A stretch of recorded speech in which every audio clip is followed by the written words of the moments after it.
माजी नगरसेवक आणि विरोधी पक्ष नेते माननीय उत्तम साखळकर यांच्या हस्ते आज आषाढी एकादशी निमित्त खिचडी आणि लाडू वाटप करण्यात आले।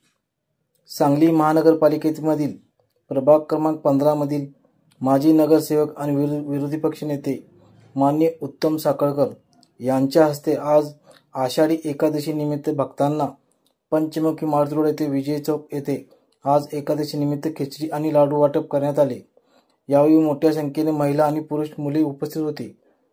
यावेळी माननीय आमदार सुधीरदादा गाडगे, माननीय जयश्री मदनभाऊ पाटील यांच्या हस्ते विठ्ठल रुक्माईची आरती करून खिचडी वाटप करण्यात आली। यावेळी प्रभागामधील माता भगिनी, तरुण मित्र, भक्तगण मोठ्या संख्येने उपस्थित होते।